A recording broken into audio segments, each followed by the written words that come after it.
يوم لاحت فرحة العمر في أحلى ليال، صار نورك الفخر بارق مثل الفجر، بالتخرج زانت اليوم عذبة الجزال، واللحن غنى لها من تباشير الشعر.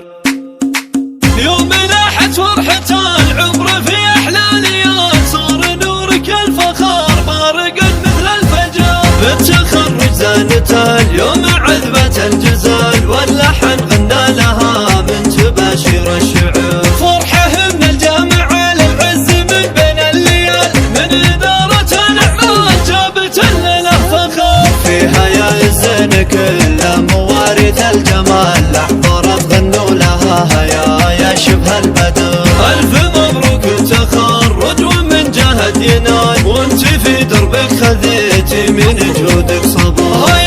يا بنت سالم موارث الرجال، طيبة من طيب أبوها والهاصت وفخر. الأبو سالم وريث الفعايل لا يزال، نعالينا المكارم وعالينا الآثار، وأمها نور لها بين ربة الجمال، ذربة والذوق كله يخايلها عمر. تفتخر بإخوانها العزوة رجال الفعال، النشامة أهل المهمة وحزم الظفار، في خواتها المحاسن وفية الخصال، كاسبات الطيب معنى العلا بالمختصر. يا عسى كل الفرح بيننا في كل حال، واجمل ايام التهاني ترافقنا عمر. يا عسى كل الفرح بيننا في كل حال، واجمل ايام التهاني ترافقنا عمر. يوم لاحت فرحة العمر في احلى ليال، صار نورك الفخر بارق مثل الفجر،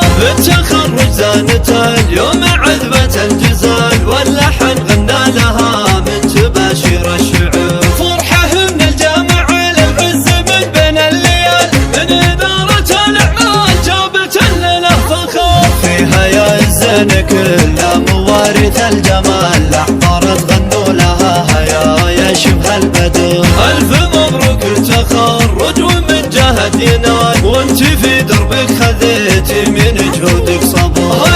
يا بنت سالم موارث الرجال، طيبة من طيب أبوها والهاصت وفخر. الأبو سالم وريث الفعايل لا يزال، نعالينا المكارم وعالينا الآثار، وأمها نور لها بين ربة الجمال، ذربة والذوق كله يخايلها عمر. تفتخر بإخوانها العزوة رجال الفعال، النشامة أهل المهمة وحزم الظفار، في خواتها المحاسن وفية الخصال، كاسبات الطيب معنى العلا بالمختصر. يا عسى كل الفرح